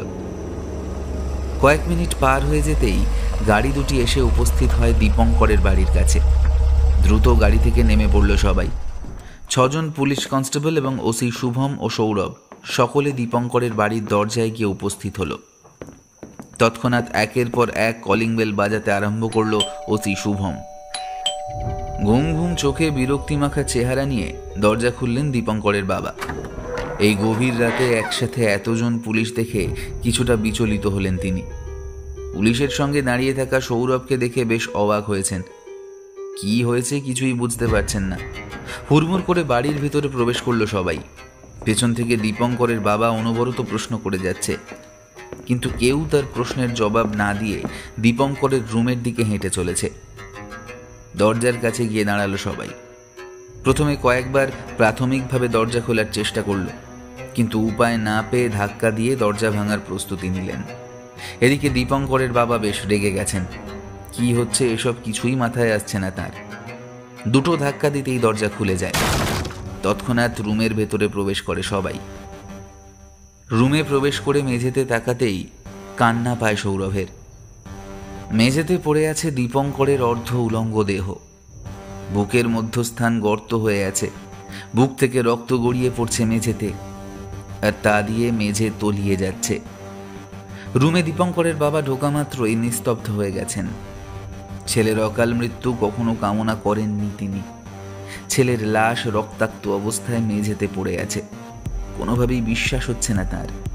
কিছুটা শোরগোল হওয়ার ফলে রুমে এসে উপস্থিত হয় দীপঙ্করের মা। মেঝেতে তাকিয়ে তৎক্ষণাৎ একটি চিৎকার দিয়ে সেখানেই লুটিয়ে পড়েন তিনি। পিতামাতার কাছে তাদের সন্তান বড়। ছেলের মৃত্যু বাবা মা কখনোই কামনা করেন না। দীপঙ্করের মাকে সেখান থেকে নিয়ে যাওয়া হলো। সকল পুলিশ কনস্টেবলরা নিজ নিজ কাজে ব্যস্ত হয়ে গেল। ওসি শুভম কেবল চারিদিকে ঘুরে ঘুরে দেখছেন। সৌরভ রুমের খাটে বসে আছে। প্রায় 3 ঘন্টা পর সকল কাজ শেষ হলো।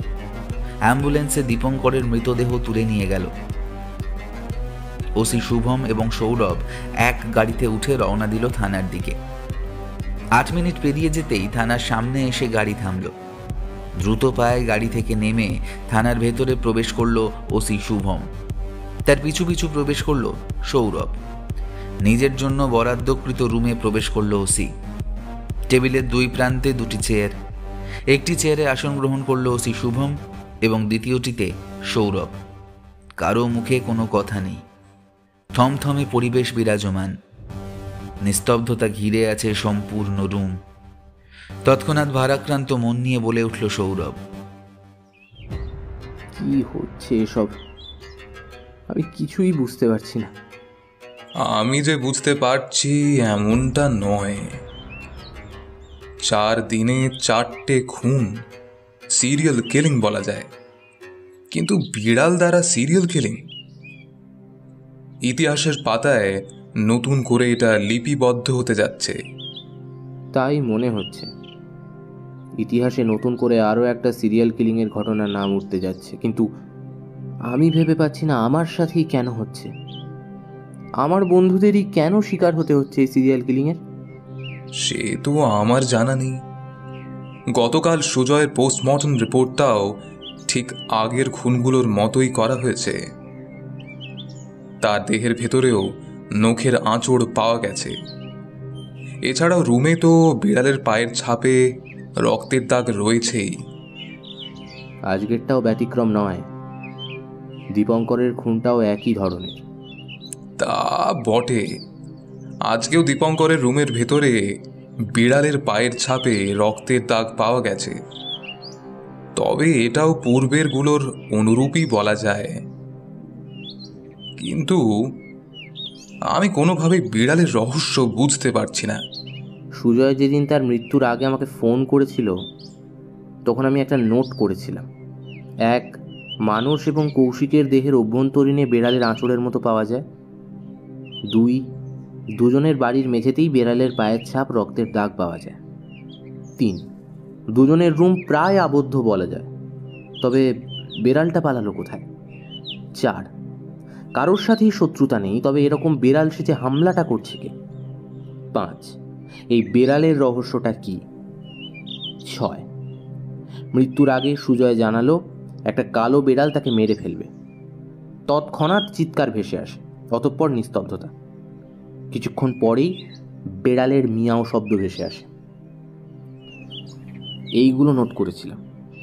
এখন আবার দীপঙ্করের মৃত্যুতে 7 নাম্বার নোট এসে দাঁড়ায়। এতদিন বেড়ালের রহস্য থাকলেও এখন কালো বেড়াল এবং কালো ছায়া যোগ হয়েছে। এই 7 নাম্বার নোটটা আমাকে ভাবাচ্ছে। এবার তো 7 নাম্বার নোটটা আমাকেও ভাবতে বাধ্য করেছে। এতদিন বেড়ালের রহস্য ঠিক ছিল, এখন আবার কালো বেড়াল, সেই সাথে রয়েছে কালো ছায়া। এই ব্যাপারটা কেমন ঘোলাটে হয়ে যাচ্ছে মনে হচ্ছে। তা বলা যায়। কালো বেড়াল, কালো ছায়া, এই কি রহস্য? ব্যাপারটা কেমন অতি প্রাকৃতিক দিকে মোড় নিচ্ছে দেখছি। অতি প্রাকৃতিক বলতে আপনি বলতে চাইছেন যে এগুলো কোনো আত্মা বা ভূতের কাজ? কিন্তু আপনি নিজেও জানেন হয়তো যে ভূত বলে কিছু নেই, আর আত্মা তো ছেড়েই দিন। তা ঠিক আছে, তাই বলে এগুলোকে ভয় কে না পায় বলুন? বহু বীরও এরকমই করেছে। অতি প্রাকৃতিক বলতে কিছু নেই। আচ্ছা, আজ তবে আসি। আর রহস্যের কোনো কুল খুঁজে পেলে আমাকে অবশ্যই জানাবেন। এই বলে উঠে পড়ল সৌরভ। দ্রুত পায়ে থানা ত্যাগ করে বাইরে বেরিয়ে এলো। ড্রাইভারকে ফোন করে গাড়ি নিয়ে আসতে বলল থানায়। 10 মিনিট পেরিয়ে যেতেই গাড়ি নিয়ে থানায় উপস্থিত হলো ড্রাইভার। ড্রাইভারকে নামিয়ে দিয়ে তৎক্ষণাৎ গাড়ি নিয়ে সামনের দিকে ছুটল। কয়েক মিনিটের মধ্যেই বাড়ির কাছে গাড়ি থামল। গ্যারেজে গাড়ি রেখে তারপর বাড়ির ভিতরে চলে গেল। ফ্রেশ হয়ে খাবার খেয়ে নিজের রুমে চলে গেল সৌরভ।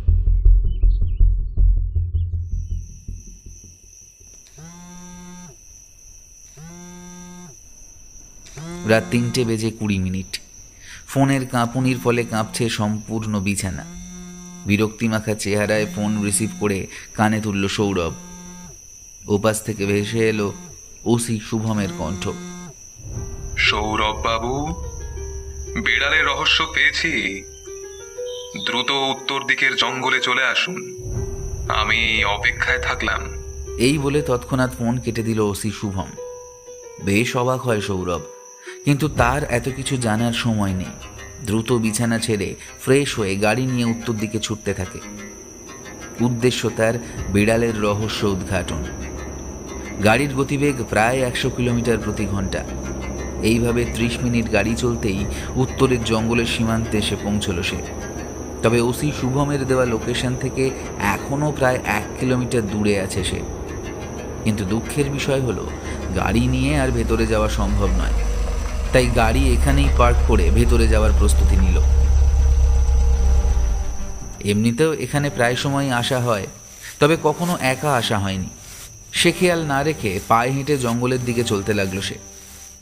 কোনো দিকেই তার হুঁশ জ্ঞান নেই, কেবল তার লক্ষ্য একটাই, আর তা হলো এই বিড়ালের রহস্য উদ্ঘাটন।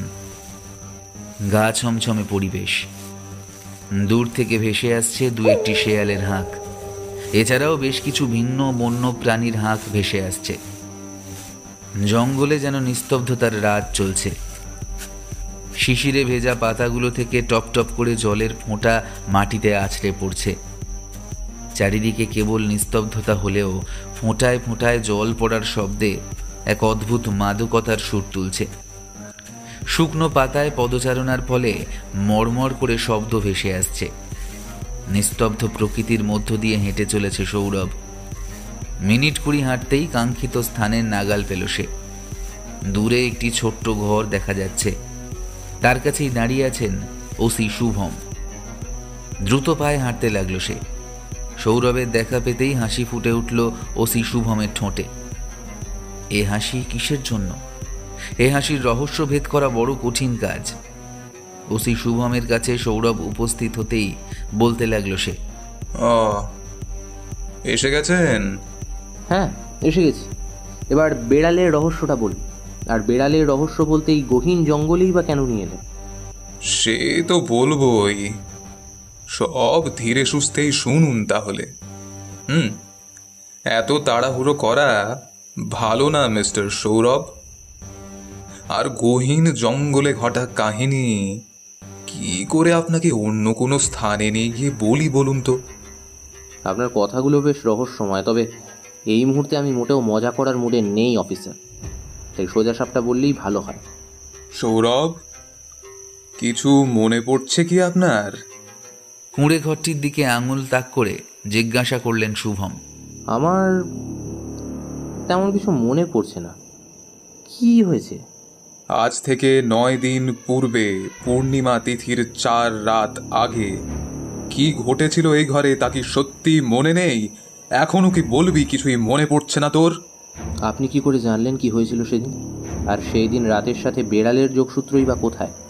পূর্ণিমা তিথির 4 রাত আগে একটি মেয়েকে এই ঘরে এনে তোরা 5 জন কুকুর তাকে খুবলে খুবলে খেয়েছিলি। তোরা 5 জন কুকুর একত্র মিলে মেয়েটির সম্মান হানি করেছিলি। তোরা 5 জন কুকুর এই মেয়েটিকে ধর্ষণ করেছিলি। এরপর কি করেছিলি মনে পড়ছে কি? ওসি শুভমের শেষ কথাটি শুনে পূর্ণিমা তিথির 4 রাত পূর্বে মেয়েটির সাথে ঘটে যাওয়া দৃশ্যগুলো চোখের সামনে ভাসতে লাগলো সৌরভের চোখে।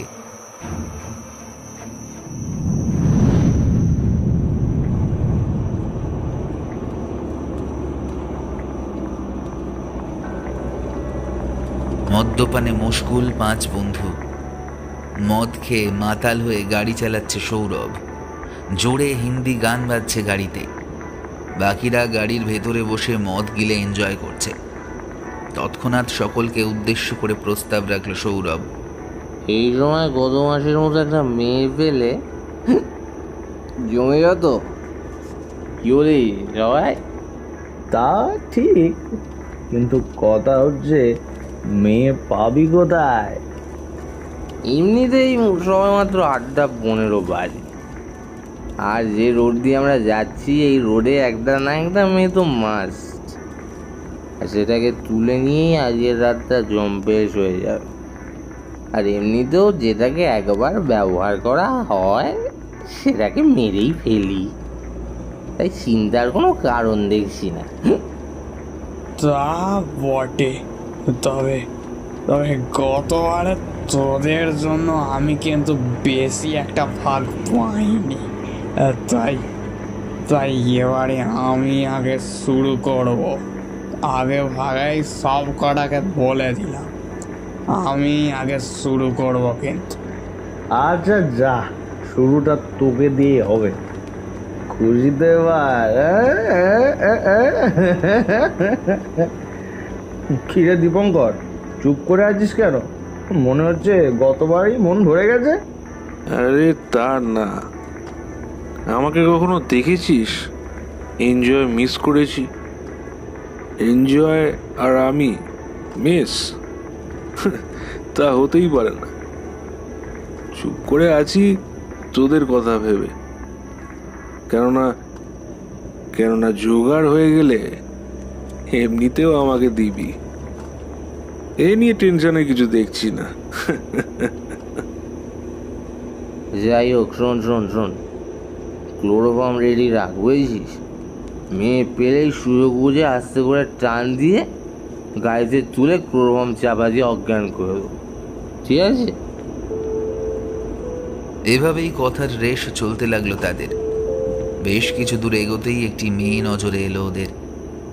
রাস্তার জনসমাগম নেই বললেই চলে। মেয়েটি ভয় পাচ্ছে একা একা হাঁটতে।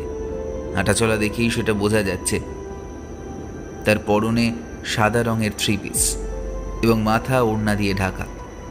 সাবলীল এবং শালীনতা বজায় রাখা একটি মেয়ে। তৎক্ষণাৎ মেয়েটির কাছে গিয়ে গাড়ি থামালো সৌরভ। দরজা খুলে বেরিয়ে এলো কৌশিক। মেয়েটিকে কিছু বলতে না দিয়ে মুখে ক্লোরোফর্ম মাখা টিস্যু পেপারটা দিয়ে চেপে ধরল। তৎক্ষণাৎ মেয়েটি অজ্ঞান হয়ে ঢলে পড়ল কৌশিকের গায়ে। দ্রুত গাড়ির ভেতরে মেয়েটিকে নিয়ে প্রবেশ করল কৌশিক। মেয়েটিকে নিয়ে গাড়ির ভেতরে ঢুকতেই শুরু হয় 4খানা কুকুরের খোবলানো। মেয়েটির দেহে থাকা বস্ত্র টেনে হিঁচড়ে ছিঁড়তে লাগলো সবাই। অতঃপর সম্পূর্ণ নগ্ন দেহটি দেখে মনের অভ্যন্তরে পুষে রাখা কালো ব্যক্তিত্বগুলো জাগ্রত হতে লাগলো ওদের। উত্তরের জঙ্গলের উল্টো দিক থেকে প্রবেশ করলে কুঁড়ে ঘরের কাছে আসতে খুব একটা সময়ের প্রয়োজন হয় না, তাই জঙ্গলের উল্টো দিক দিয়ে প্রবেশ করলো সৌরভ। অতঃপর পূর্বের মতো এবারেও কুঁড়ে ঘর থেকে কিছুটা কাছে এসে গাড়ি থামল।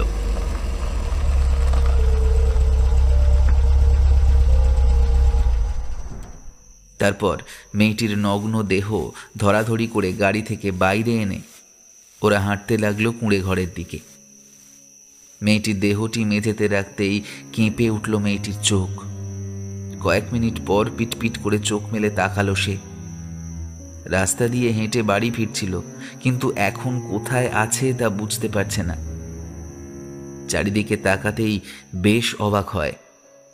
5 জন পুরুষ তার দিকে লোভাতুর দৃষ্টিতে তাকিয়ে আছে, যেন চোখ দিয়ে গিলে খাবে তাকে। উঠে বসার চেষ্টা করতেই অবাক হয়, অনুভব হচ্ছে তার দেহে কোনো বস্ত্র নেই। দেহের দিকে তাকাতেই চিৎকার করে ওঠে। বুঝতে বাকি নেই কেন এই 5 জন পুরুষ তার দিকে লোভাতুর দৃষ্টিতে তাকিয়েছিল।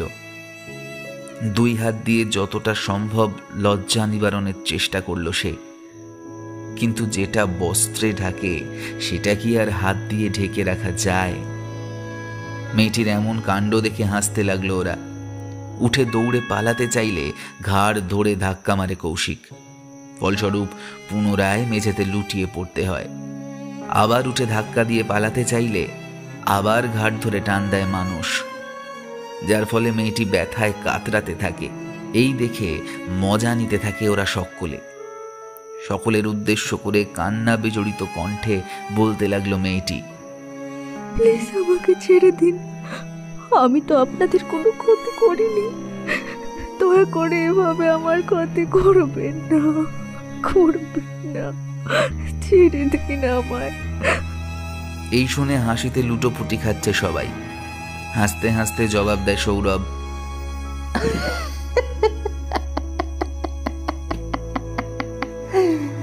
তাই নাকি?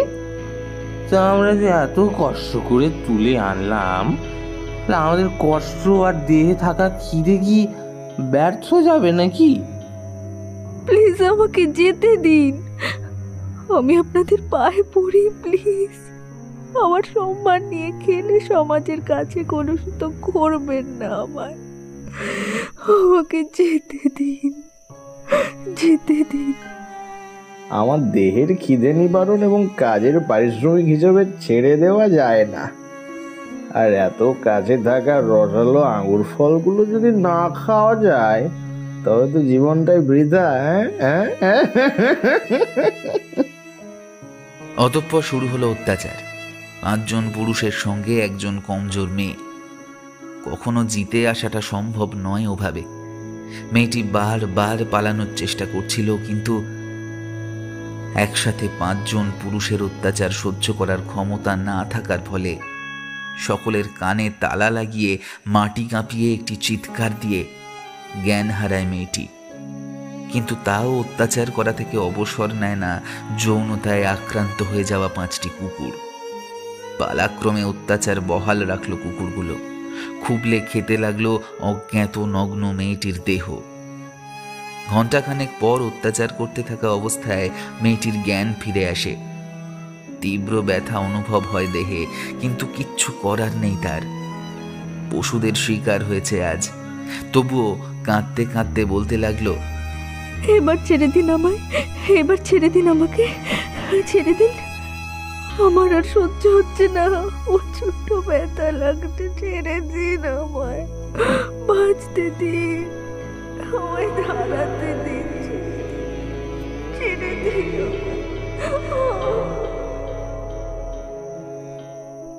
নিরন্তর 5 পশু তাদের দেহের খিদে নিবারণ করতে অত্যাচার বহাল রেখেছে।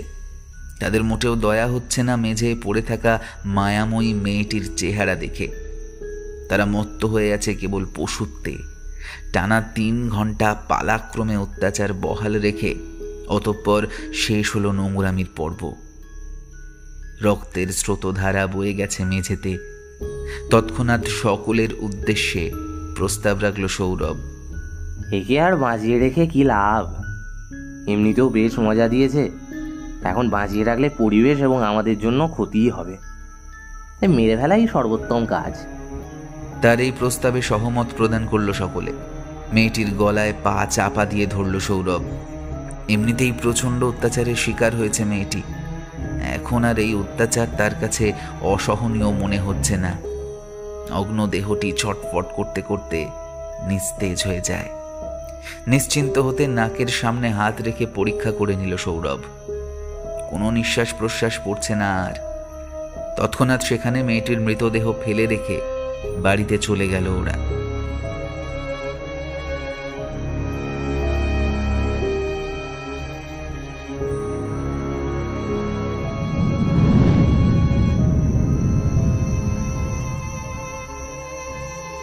অতীত থেকে ফিরল সৌরভ। তৎক্ষণাৎ তার উদ্দেশ্যে প্রশ্ন করলেন ওসি শুভম। মনে পড়ছে কি বারবার হাত জোড় করে বলার পরেও নিস্তার পায়নি ওই নিষ্পাপ মেয়েটি? কি দোষ ছিল তার? হ্যাঁ, কেবল অসুস্থ মায়ের জন্য ওষুধ কিনতে যাওয়াটাই কি তার ভুল ছিল? হঠাৎ মাথায় ব্যথা অনুভব করেন শুভম। পিছন দিকে ঘুরতেই সৌরভের হাতে একটি গাছের ডালের দেখা পায়। মাথার পেছন থেকে সামনের হাত নিয়ে আসতেই রক্তের দেখা মেলে। গাছের ডালটাতেও রক্তের ছিটে ফোঁটা লেগে আছে।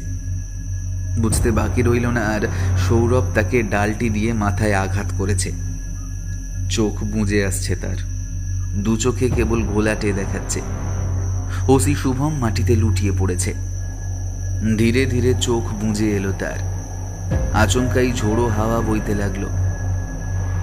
শান্ত পরিবেশ মুহূর্তেই যেন অশান্ত হয়ে উঠেছে। বহু দূর থেকে ভেসে আসছে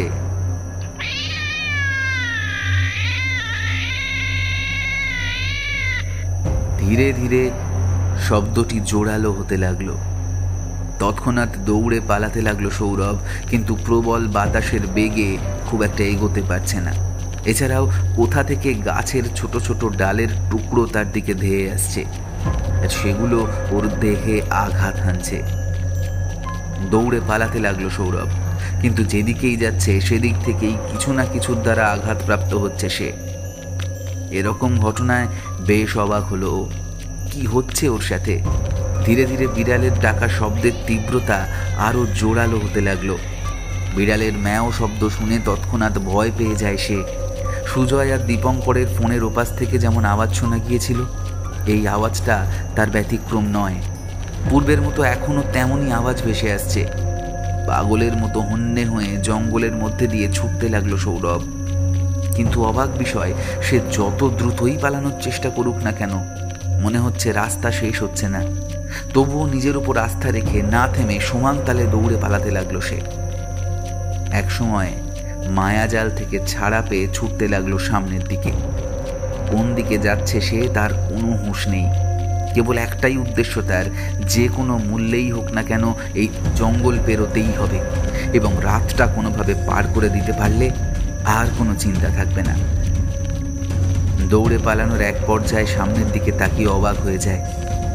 দূরে ছোট্ট একটি ঘরের মতো দেখা পাওয়া যাচ্ছে। দ্রুত দৌড়ে পালাতে লাগলো সেদিকে। কয়েক মিটার রাস্তা যেন মনে হচ্ছে কয়েকশো মিটারে পরিণত হয়েছে। বহু চেষ্টার পর ঘরের কাছে এসে দাঁড়ায়ও। এত সময় লাগার কোনো প্রশ্নই আসে না, কিন্তু এত সময় আর এত খাটুনি কেন লাগলো? এত জবাব তার কাছে নেই।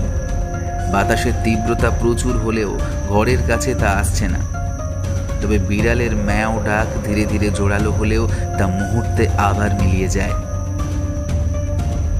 চারিদিকে ছড়িয়ে ছিটিয়ে আছে অসংখ্য ছোট ছোট হাড়গোড়, নানা ধরনের রঙের বাহার। মেঝেতে অগ্নিকুণ্ড, অগ্নিকুণ্ডে জলজল করছে আগুন, এবং অগ্নিকুণ্ডের এক পাশে চোখ বন্ধ করে ধ্যানে মগ্ন হয়ে বসে আছে একজন সন্ন্যাসী। তাকে দেখা মাত্রই সৌরভের মনে প্রশান্তির বাতাস বইতে লাগলো। মনে মনে সে ভেবে নিল, এই সকল সমস্যার সমাধান সন্ন্যাসী বাবার কাছ থেকেই মেটানো যাবে। আনন্দের রেশ মনের ভেতরে পুলকিত হতে লাগলো। কোনো একজনের কাছে সে শুনেছিল, যখন কোনো তান্ত্রিক ধ্যানে মগ্ন থাকে তখন তাকে ডেকে শান্তি ভঙ্গ করা অথবা বিশৃঙ্খলা সৃষ্টি করা উচিত নয়। সেই কথার রেশ ধরেই কোনরূপ আওয়াজ না করে চুপ করে অগ্নিকুণ্ডের অপর পাশে বসে গেল সে। চারিদিকে মাথা ঘুরিয়ে চুপচাপ চেয়ে চেয়ে দেখতে লাগলো। এতক্ষণ ভালো লাগলেও এখন বেশ বিরক্ত লাগছে তার। একটা মানুষ তার সামনে বসে আছে, অথচ তার ভাবমূর্তি অথবা আচরণ পরিবর্তনের কোনো চিহ্নই নেই। বেশ বিরক্ত হয়ে যখন দাঁড়িয়ে পড়বে মনে করেছে, এমন অবস্থায় চোখ না খুলেই গম্ভীর কণ্ঠে বলে উঠলেন তান্ত্রিক, বসে পড়, বিরক্ত হলে চলবে না। এই কথা শুনে বেশ অবাক হয় সৌরভ।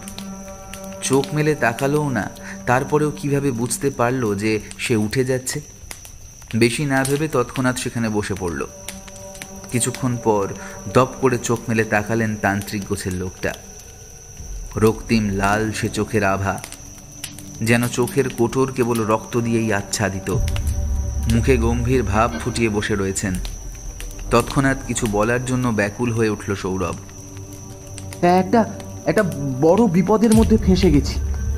এতটুকু বলতেই তান্ত্রিক লোকটি হাতের ইশারায় তাকে বাধা প্রদান করলেন এবং গম্ভীর কণ্ঠে বলতে লাগলেন, কোনো কথা বলতে হবে না আমায়, কোনো কিছুই আমার অজানা নয়।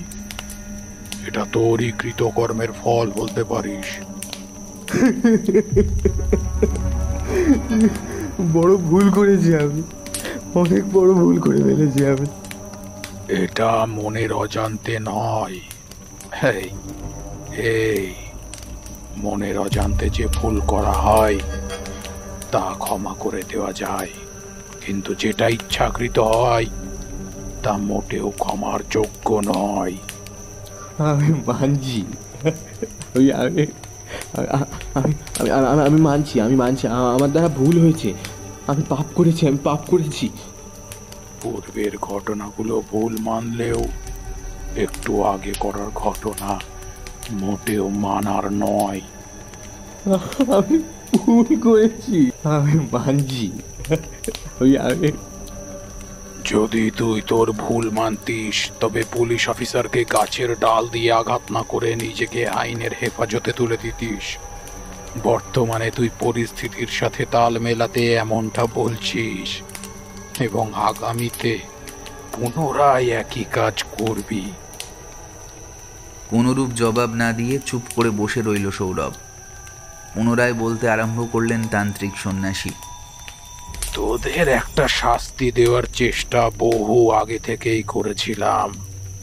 অপেক্ষা করছিলাম সেই মহেন্দ্রক্ষণ আর সুবর্ণ সুযোগের। তোরা একে একে বহু মেয়েকে এনে তাদের শ্লীলতাহানি ঘটিয়েছিস, অতঃপর তাদের মেরে দিয়েছিস, কিন্তু তাদের মৃতদেহের ধারক আত্মাগুলো অতৃপ্ত। আমার কাছে করার কিছুই ছিল না, কেননা পূর্ণিমার পরের রাতে অথবা অমাবস্যার দিকে তোরা মেয়ে নিয়ে আসতি, কিন্তু আমার প্রয়োজন ছিল পূর্ণিমা তিথির লগ্ন লাগার প্রথম 4 দিনের ভিতর মৃত আত্মার। এবারের মেয়েটিকে ঠিক আমার চাওয়া আর মহেন্দ্রক্ষণে নিয়ে উপস্থিত হয়ে গেলি, তারপর তাকে ভোগ করে মেরে দিয়ে ঘরের বাইরে রেখে চলে গেলি। আর এটা ভেবেছিলি যে পূর্বের মতো কোনো বন্য প্রাণী এসে খেয়ে ফেলবে, কিন্তু পূর্বের মৃতদেহগুলি যে আমিই নিয়ে এসেছিলাম এদিকে তোদের কারোই ধারণা ছিল না। অতঃপর পূর্ণিমা লগ্নে প্রথম রাতে মেয়েটির অতৃপ্ত আত্মাকে মুক্ত করে দিয়ে তার পোষা প্রিয় কালো বেড়ালের মধ্যে প্রবেশ করিয়ে দিলাম। এরপরই শুরু হলো ধ্বংসযজ্ঞ। তার সাথে করা অন্যায়ের প্রতিটি অন্যায়কারীকে কঠিন শাস্তির মৃত্যু দিয়েছে সে, কেবল তুই বাদে। কিন্তু আফসোস, এখন তোকেও সেই শাস্তির সম্মুখীন হতে হবে। আমার কাছে নিয়ম সবার জন্যই এক, কারো জন্য অর্ধেক আবার কারো জন্য পুরো এমনটা নয়। মৃত্যুর জন্য প্রস্তুত হয়ে নে সৌরভ, সে আসছে।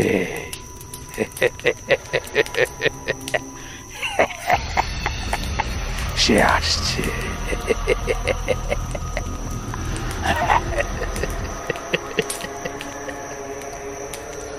আচমকাই রুমের মধ্যে তীব্র বাতাসের ঝাপটা ভয়ঙ্কর রূপ নিল। চারিদিক থেকে ভেসে আসছে কেবল শোঁ শোঁ শব্দ। ম্যাও শব্দ তুলে রুমের ভেতর উপস্থিত হয় একটি কালো বিড়াল। ধীরে ধীরে সৌরভের দিকে এগোতে থাকে কালো বিড়ালটি। আচমকাই বিশাল বড় আকার ধারণ করে সৌরভের গাল বরাবর আঘাত করল বিড়ালটা। তৎক্ষণাৎ সেই স্থান ব্যথায় জবুথবু। এছাড়াও থাবাস্থল থেকে রক্ত গড়িয়ে পড়ছে। আচমকাই কালো বিড়ালটি পুনরায় বিশাল এক ছায়ায় পরিণত হলো। তৎক্ষণাৎ পুনরায় বড় একটি কালো বিড়ালে রূপান্তরিত হলো। সৌরভ যেন নিজ স্থানে জমে গিয়েছে। বহু চেষ্টা করল নড়ার জন্য, কিন্তু এক চুল পরিমাণ নড়তেও সে সক্ষম নয়। যেন উক্ত স্থানেই তাকে আটকে দিয়েছে কেউ। আচমকাই সৌরভের বুকে কালো বিড়ালটি থাবা দিয়ে আঘাত হানল। বুকের খাঁচা ছিঁড়ে বিড়ালের হাত ভেতরে প্রবেশ করল। তৎক্ষণাৎ সৌরভের বুক থেকে রক্তের স্রোতধারা গড়িয়ে পড়তে লাগলো। ধীরে ধীরে ভারী হতে লাগলো ওর নিঃশ্বাস। কিন্তু থেমে যায়নি কালো বিড়ালটা। বুকের ভেতরে হাত প্রবেশ করিয়ে হাত ঘোরাতে লাগলো। বহু কষ্টে একটি চিৎকার করে উঠল সৌরভ। অতঃপর শেষ নিঃশ্বাস ত্যাগ করল সে। চাঁদের স্নিগ্ধ আভায় আলোকিত হয়ে আছে চারদিক। একটি কবরের পাশে এসে দাঁড়িয়ে আছে শুভম। চোখ তার অশ্রুসিক্ত। একটি অবয়ব তার দিকে তাকিয়ে মুচকি হাসি হেসে উড়ে মিলিয়ে গেল আকাশে। সে হাসির অর্থ ছিল, আমি পেরেছি স্যার, আমি পেরেছি শাস্তি দিতে। ওসি শুভমের চোখ অশ্রুসিক্ত হলেও ঠোঁটের কোণে একটি মুচকি হাসি লেগে আছে। হাত উঁচু করে শপথ করলেন, আজকের পর থেকে আমার কাছে আসা প্রতিটি ধর্ষণের কেসে ন্যায় দেব আমি, আর সাথে ন্যায় দেব ধর্ষিতার বাবা মাদের। দরকার পড়লে শাস্তি স্বরূপ করব এনকাউন্টার। গুটি গুটি পায়ে একটি কালো বিড়াল এসে উপস্থিত হলো কবরের কাছে। ওসি শুভমের পা ঘেঁষে দাঁড়িয়ে শব্দ করে বলে উঠল,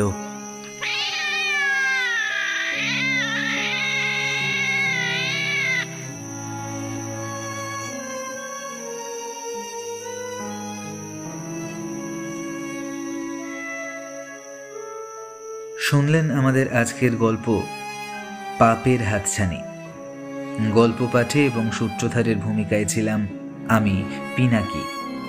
অন্যান্য চরিত্রে সায়ন্তন, রাকিব, পার্থ, সৌভিক, বুবাই, সুপ্রিয়, কৌস্তভ, মৌমিতা, দেবাঞ্জন, প্রাহি, সায়নদীপ এবং অনুশ্রী। সমগ্র পর্ব পরিচালনায় অনুশ্রী মণ্ডল। শব্দ সংযোজন, আবহ নির্মাণ, সম্পাদনা এবং প্রযোজনায় Rakib. Social media executive Sayandeep. গল্পটির প্রচ্ছদ অলঙ্করণে কৃষ্ণেন্দু। শ্রোতা বন্ধুদের উদ্দেশ্যে আজকের প্রশ্নটি হল, সৌরভের কোন বন্ধু প্রথম খুন হয়? প্রশ্নটি আরও একবার, সৌরভের কোন বন্ধু প্রথম খুন হয়? উত্তর দিন কমেন্টে। কেমন লাগলো গল্পটি সেটা কমেন্ট সেকশনে জানাতে ভুলবেন না। লাইক শেয়ার করে পাশে থাকুন। দেখা হবে পরবর্তী উপস্থাপনায়। শুভরাত্রি।